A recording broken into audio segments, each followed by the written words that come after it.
Hi guys, my name is Dale. I am a flight instructor, and today I have a video that's a little bit of attachment from what I usually talk about, but hopefully this will be a good thing, and hopefully this won't become who I am as a channel. But I'm happy to address some things and work things out.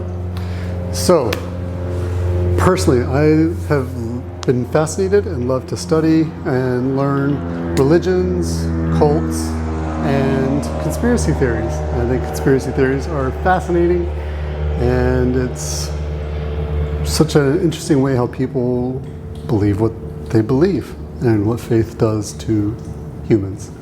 So, before I learned how to fly, I heard a lot of conspiracy theories about the flat Earth, and I could hear them and hear their proofs, hear their reasonings, hear their research, and think, oh, these guys might not be so far off, or oh, they might have this figured out. And then I learned how to fly and learned that may not be the case. So I thought I'd make a video about, from an aviation perspective, how the proofs of flat Earth are not quite proofs. I'm not saying flat earthers are dumb, I'm not saying they're wrong. Maybe it is flat, but from an aviation perspective, it's not. And these arguments that you're using, so if you are a flat earther and you are using these arguments, frequently, and I can show you how, your arguments actually prove you wrong. And I want you to be able to no longer parrot incorrect rhetoric, because that's something that you suggest people don't do, and also want you to have the opportunity to learn if you want to. But if I'm speaking to the flat earther who believes every person owns their own sun because they're an angel, we probably won't be able to have a good conversation. And so this isn't for you. If this is purely a belief thing and not a fact-based research thing, then we won't be able to talk. But if you want to have your own research, if you want to have facts, I'm here for you, and my heart goes out for you. And this way you can learn and prove me wrong. Prove to me the Earth is flat, and I would love to be corrected.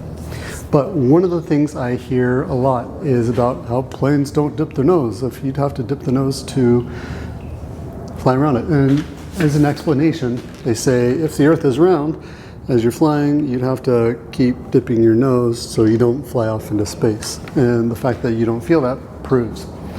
Well, not necessarily. And the reason for that is angle of attack. So as a plane flies, there are four forces. You have thrust, lift, drag, and gravity. Now, a lot of flat earthers will say, oh, there's no such thing as gravity, which is going to be a difficult conversation to have going forward. But they'll say that, oh, there's buoyancy. Please describe to me how buoyancy is real without gravity, because buoyancy needs gravity to be real. And there's a lot of discussion and theories about what exactly is gravity, but what exactly it is doesn't negate its reality. There really is gravity going towards the center of the Earth. So those are the four forces that pull on a plane.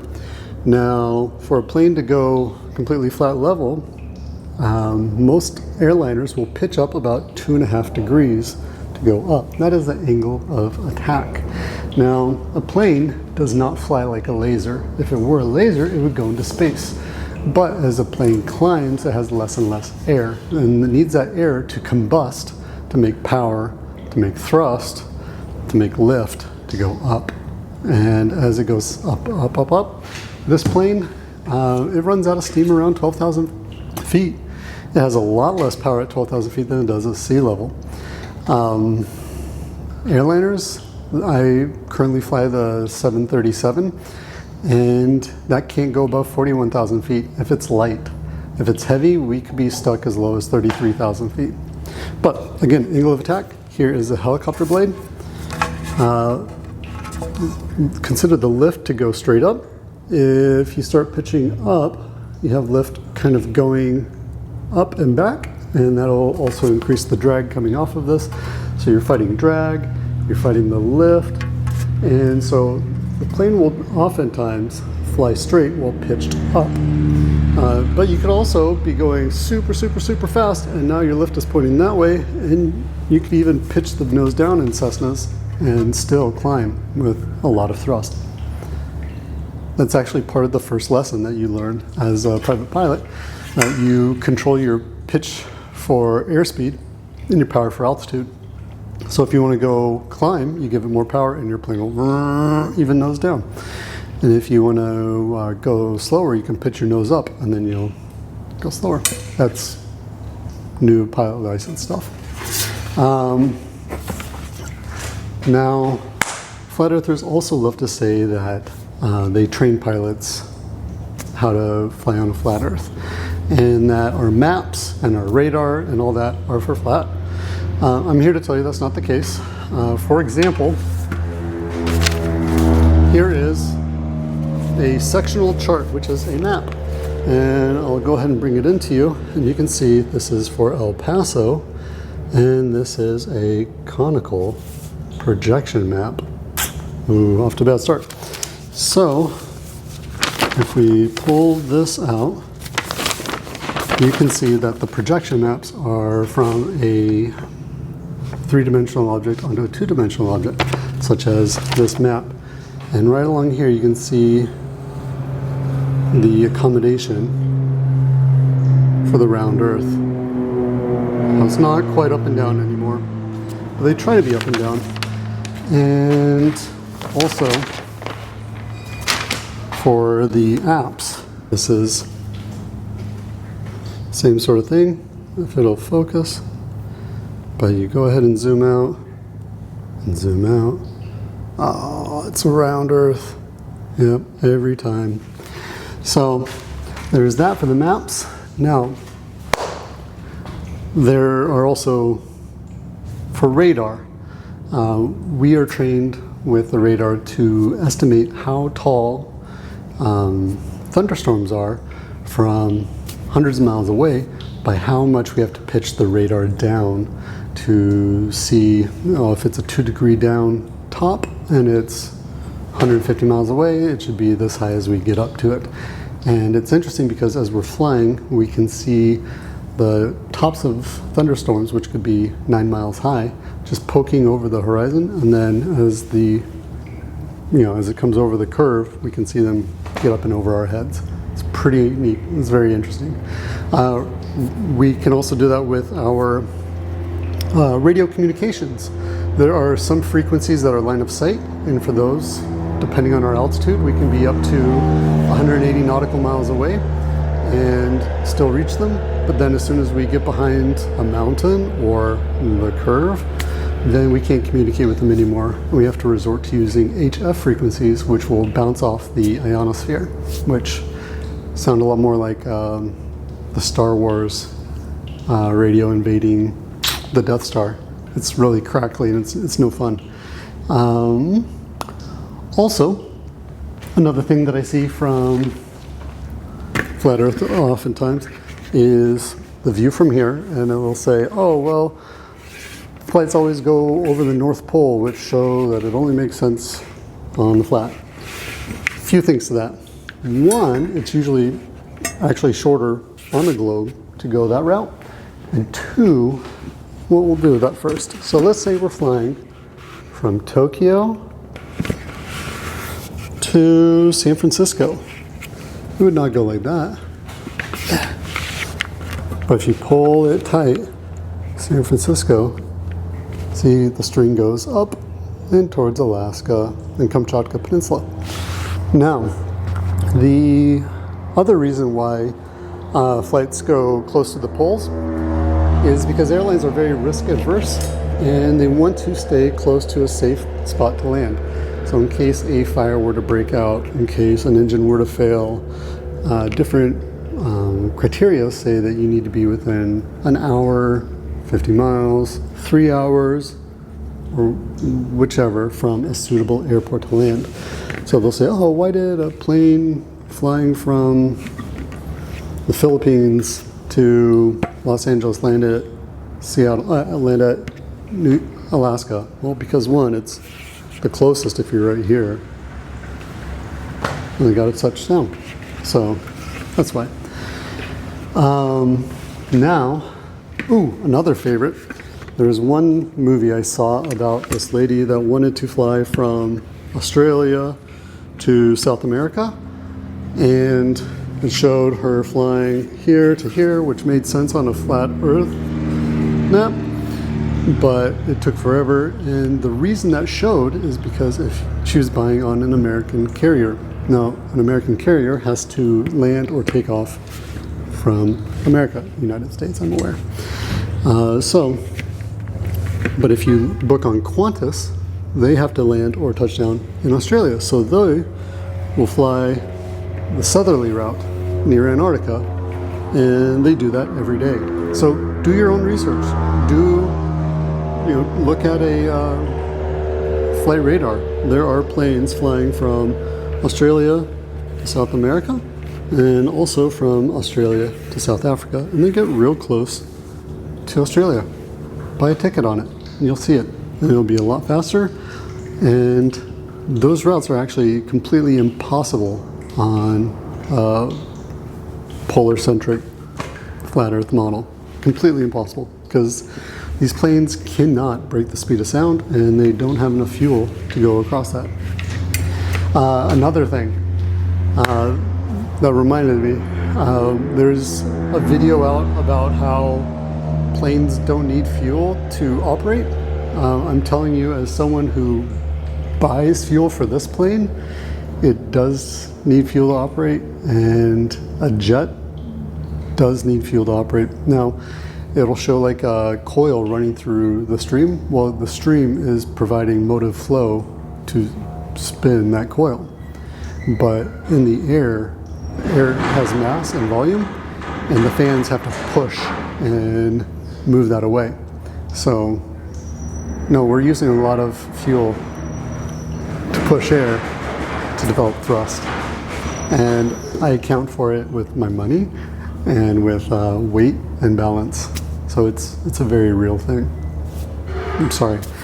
Another fun one is the flat Earth doesn't really make sense if there's just one cloud. So they'll say, oh, there are a lot of little local clouds. And here's this video of someone flying over the sun, and it's right there. So that is a beautiful video, and I've been able to recreate it myself several times. And what is going on is the sun is below eye level. It's below a level of clouds, but it hasn't gone below the horizon yet. And so you can see where the sun is, and it is below a cloud layer. But it's beautiful, but it's still very far out there and in space. And then they'll also have, sun rays coming through clouds and say, oh, you see, if you do the triangulation, it's right there. I've had smoke in my backyard, and whenever I do have smoke in the backyard, it can look like the sun is on my roof or in my neighbor's backyard, because the sun rays coming through the branches of my backyard. And I promise you, the sun has never been on the roof of my house or in my next door neighbor's backyard.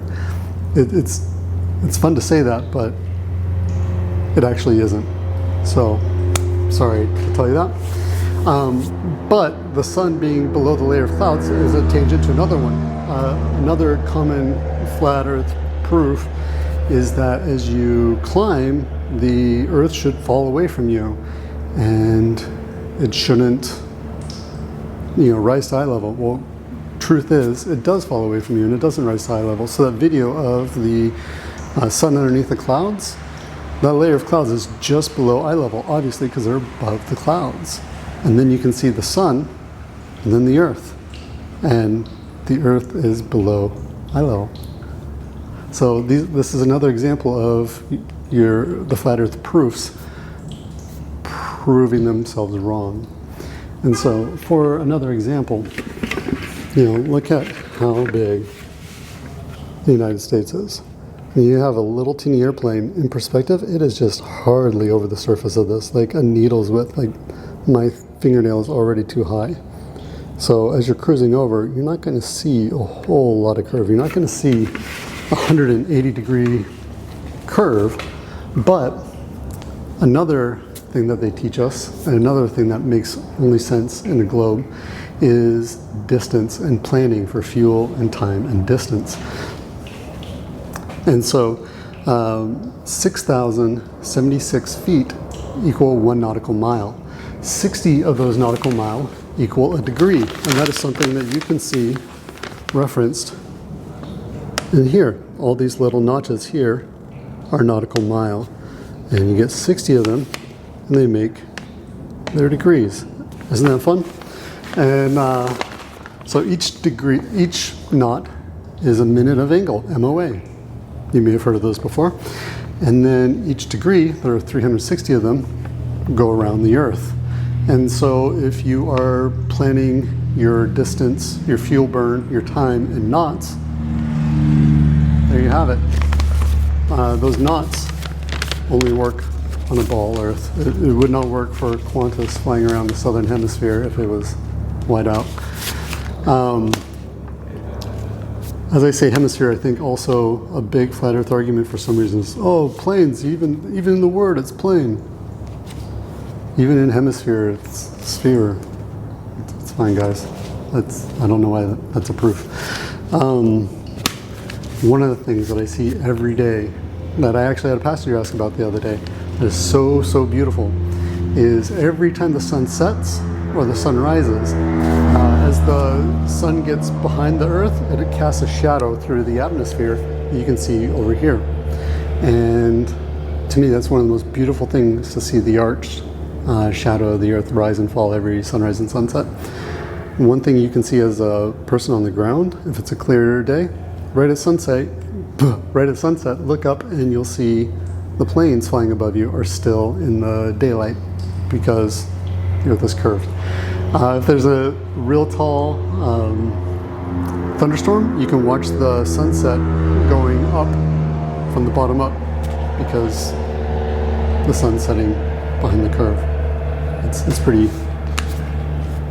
Now, also they'll say that, oh, well, the sun's moving around like this. Well, if I'm taking off and I'm flying 6 miles above the surface, shouldn't I be able to see the sun over Russia and over Australia? But I don't. None of us have ever flown over the sun. None of us have ever been able to catch it. None of us have ever seen it close. It's always where it should be and where it makes sense to be. Okay? But one thing I recommend, flat earthers love to do their own research. Do your own research. Learn to fly. Take some fly lessons. Go up in a plane. Prove me wrong. Tell me from a pilot's perspective how wrong I am. I'm told there are flat earth pilots. Man, I gotta tell you, in the last 2 companies I've worked with, they've got maybe a combined 8,000 pilots. I've never met another one, and none of my coworkers have ever met another one. I've heard there's some at Atlas. Man, if you're a flat earth pilot, I want to hear from you. Tell me all about it. Qantas, I would love to hear flat earth Qantas pilots who fly over Antarctica. Love to hear from you guys. Please, please, please reach out to me. One thing I'm not touching on in this video, if you want to hear about it, man, I'll talk about it. But we can talk about the past perspective of chemtrails. If you like, I can see if a friend of mine who did work as a cloud seeder will talk. I can ask him if there's any interest in that. A fellow coworker of mine used to work at a weather station in Antarctica. We can get him to talk about his experiences there. So now you no longer have to parrot false information. You no longer have to continue lying with rhetoric, and you can now have your better arguments or go find the arguments. If you have any questions, please reach out to me. I'm thrilled to talk to you about aviation. If you have any other considerations where you'd like to hear a pilot's perspective on it, please let me know. And let's not have this be a space of vitriol or insulting and calling each other names. Go ahead and call me a globetrot, but that's not helping. And I'm trying to help you. let me know if there are any other questions, and go learn to fly. Go have fun. Get up in the air. See all the beautiful things that this world has to offer. Bye.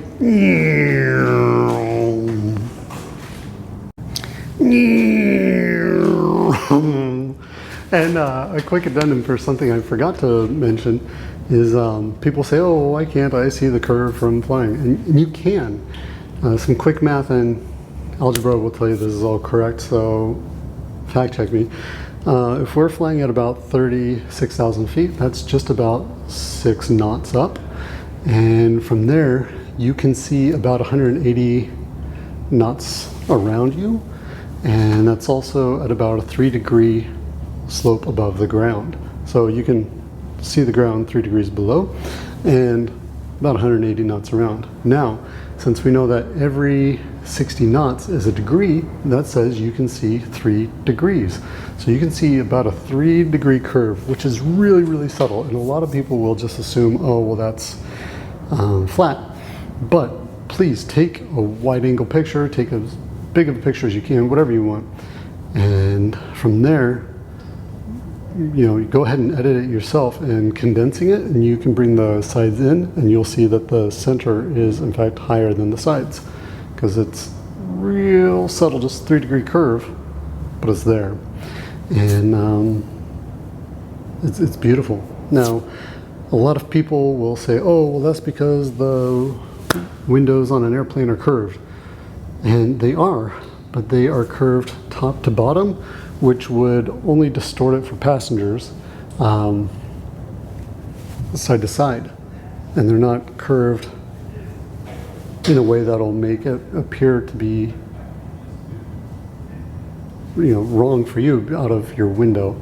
And the way you can fact check that is it doesn't change when the plane banks and goes left or right as a fisheye lens would. Because if you see some of the fisheye lenses of the Earth that, like, you know, does this, and people use that as a proof. But the 3-degree stays no matter which way the plane is banking in its turns.